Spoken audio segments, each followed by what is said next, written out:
Movie की शुरुआत होती है करेक्ट इंट्रोडक्शन से। सो पहले आते दो चमन चूतिए, अब्रो एंड ग्रोवर। फिर एंट्री होती है दीपिका की। फिर उनकी एंट्री होती है जिसके लिए मैंने ये मूवी देखी और तुम लोगों ने भी, the Greek God Hrithik Roshan. तो मूवी का विलन है अजय अख्तर, जो बम गिराने में एक्सपर्ट है। सो पाकिस्तान वाले हायर करते हैं इसकी, भैया अपना टैलेंट इंडिया में भी दिखाओ। क्या जोक मारा भाई। कट टू आर्मी बेस, जहाँ पे अनिल कपूर बता रहे हैं, अरे माँ चुदी पर ही अचानक बता रहे हो करे। तुम लोग बेस्ट सोल्जर हो एयरफोर्स के, इसलिए तुम लोग को यहाँ लाया गया है और तुम सबको मिला के एक टीम बनाई जाएगी जो टेररिस्ट को टैकल करेगी। सो जाओ होटल में खाओ पियो मस्ती करो और ट्रेनिंग गया बाढ़ में। कोई सेंस है इस बात की?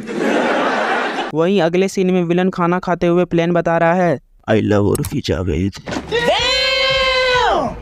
देश में पूरी तरह से सिक्योरिटी टाइट है, सो इसलिए ये लोग आरडीएक्स को ट्रांसपोर्ट नहीं कर पा रहे हैं। तो ये लोग प्लान बनाते हैं कि आरडीएक्स को ना पानी के रास्ते ट्रांसपोर्ट करेंगे, पर आर्मी रेड मार के सारे आरडीएक्स जब्त कर लेती है। और ये सब देख रहा होता मूवी का विलन अजय अख्तर, जिसकी आंखों में इन्फेक्शन है। पहले इलाज करा ले यार।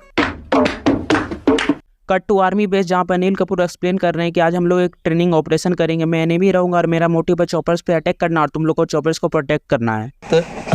ओके। ट्रेनिंग स्टार्ट होती है, ऋतिक अनिल सर के पीछे लग जाते हैं और ग्रोवर साहब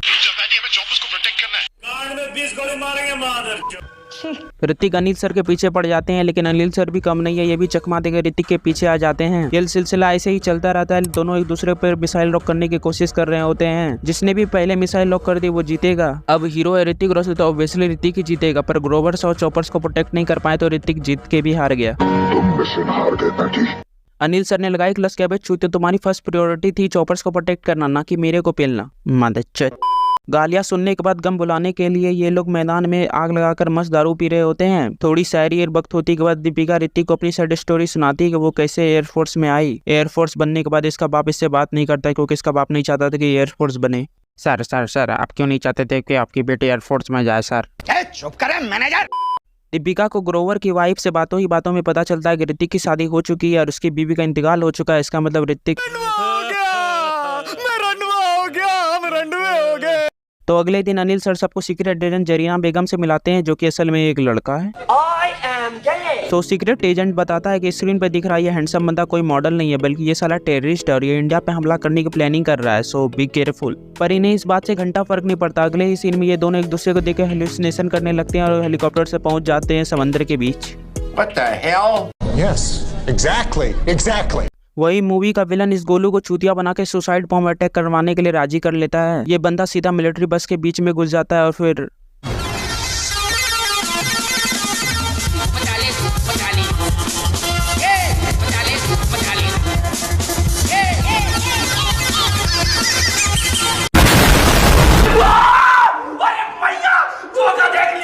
इस हमले में कई सोल्जर की जान चली जाती है और कई घायल भी होते हैं। तो सीक्रेट एजेंट जरीना बेगम सबको एक्सप्लेन करती है कि कैसे ये बॉम्ब ब्लास्ट अमल किया गया। इस बॉम्ब ब्लास्ट का मास्टरमाइंड अजय अख्तर है। उसने सबसे पहले इस चूतिया को पकड़वाया, जिससे जम्मू में पथराव हुआ। तो इस पथराव को रोकने के लिए सीआरपीएफ को बुलाया गया और बीच रास्ते में मतलब माँ चौथी इन सबको पता चलता कि ये हमला पाकिस्तान वालों ने करवाया है और करेगा भी कौन। बात तो सही है। तो सभी बड़े लोग मिलकर प्लान करते हैं पाकिस्तान पे एयर स्ट्राइक करने का। सो अगले दिन अंधेरी रात में इंडियन एयरफोर्स पाकिस्तान के बालाकोट पे एयर स्ट्राइक कर देती है और वहां पे अजय अख्तर भी प्रेजेंट होता है।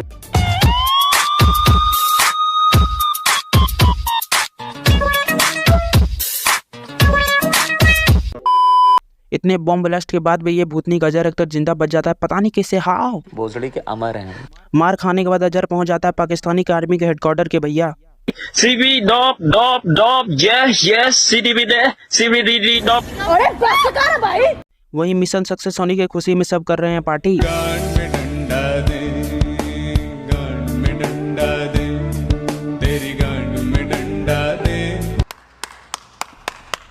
पर ये खुशी ज्यादा देर तक नहीं टिकती क्योंकि पाकिस्तान वालों ने कर दिया दिन दहाड़े एयर स्ट्राइक। इंडियन एयरफोर्स भी पहुंच जाती है इनको टैकल करने, लेकिन पाकिस्तानी जेट भाग गए अपने एरिया में। वही ऋतिक और ग्रोवर पीछा कर रहे होते पाकिस्तानी जेट का, लेकिन ग्रोवर साहब ने देखा कि अपन लोग पाकिस्तान के बॉर्डर के बहुत नजदीक आ गए हैं। तो ग्रोवर साहब ऋतिक से बोले, बिल्लो बग्गे बिल्ले यहाँ दा की करेंगी, बग्गे बग्गे बिल्ले यहाँ दा की करेंगी, चल बोजड़ी के।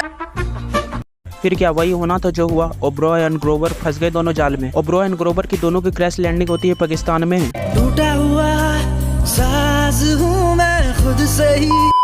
और वही अनिल सर ऋतिक की फाड़ रहे होते कि साले तुझे कौन बोला था पाकिस्तान का बॉर्डर पार करने के लिए, तू चूतिया ऐसे नहीं मानेगा, तुझ पे तो इंक्वायरी बैठाऊंगा। बड़वा साले। दोनों पे इंक्वायरी बैठती है पर पनिशमेंट सिर्फ ऋतिक को मिलती है कि ऋतिक अब एयर ड्रैगन का हिस्सा नहीं रहेंगे, वो एयरफोर्स एकेडमी हैदराबाद में फ्लाइंग इंस्ट्रक्टर काम करेंगे। मतलब फाइटर से सीधा टीचर बना दिया। क्या जोक मारा भाई। दीपिका जाती है अनिल सर के पास कि सर आपने ऐसा क्यों किया, आपकी ऐसी की तैसी, सर मुझे ऋतिक चाहिए sir, please please sir please. चुप साली। बकवास करती है हरामखोर, चीर के रख दूंगा। बहुत कैंची की तरह चलती है तेरी जुबान। तभी अनिल सर रिवील करते हैं कि मैं ऋतिक का साला हूँ, ऋतिक की वाइफ मेरी बहन थी जो अब इस दुनिया में नहीं है। इंडियन फोर्स की एक टीम जंगल में दुश्मनों से गिर गई थी तो उसको बचाने के लिए ऋतिक की वाइफ और अनिल सर की बहन नैना जसिंग आती है। वहीं ऋतिक भी मौजूद होते हैं तो नैना ऋतिक से बोलती है धुएं के कारण विजिबिलिटी लो है तो मैं नजदीक जा रही हूँ। तो ऋतिक बोलते हैं ज्यादा नजदीक मत जाना, डेंजरस है। सो नैना बोलती है मुझे आसमान में पकड़ना आसान नहीं है। दीपिका ऋतिक को रोकने की कोशिश करती है कि बेबी मत जाओ, मैं तुमसे लव करती हूँ, लेकिन ऋतिक ने कॉफी विद करण रणबीर और दीपिका वाला एपिसोड देख लिया था। सो ऋतिक दीपिका को रिजेक्ट कर देते हैं और चले जाते हैं हैदराबाद। वहाँ पे फ्लाइंग इंस्ट्रक्टर काम करने लगते हैं लेकिन इनको काम में मन नहीं लगता तो ये रिजाइन करने का फैसला करते हैं। तो ये हैदराबाद से जम्मू वापस आ जाते हैं। तभी न्यूज आती है ओबरॉय एंड ग्रोवर को पाकिस्तान इंडिया लौटाने के लिए राजी हो गया है। सो ऋतिक जाते हैं जम्मू के एयरबेस, वहीं पे दोनों को लाया जाएगा। तभी आते हैं पाकिस्तानी सोल्जर ओबरॉय की डेड बॉडी लेके और सभी है शौक में कि भैया ये क्या हो गया। Exactly. और ग्रोवर साहब को भी नहीं लौटाया गया क्योंकि मूवी के लास्ट में उनका फाइट सीन है।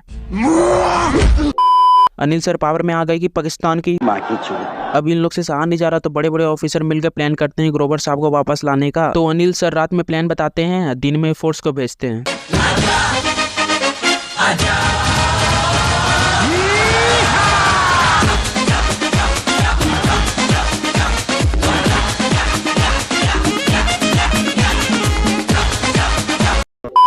लेकिन अजहर अख्तर पढ़ने लगा भारी।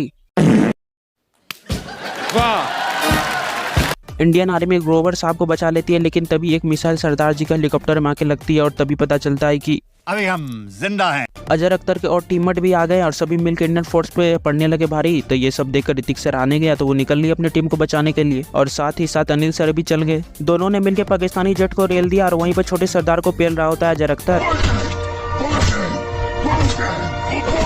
मैं माता चूलूं जो इसमें आया। चल बोजड़ी के। ऋतिक और अजहर दोनों भिड़ गए आपस में, कभी ये उसको मारे कभी वो उसको मारे, फिर कभी ये उसको मारे फिर कभी वो उसको मारे, फिर ऋतिक ने मार दिया। ग्रोवर साहब को इंडिया वापस लेके आ जाते हैं। दीपिका और ऋतिक एक हो जाते हैं। मूवी खत्म। मूवी अच्छी थी भाई।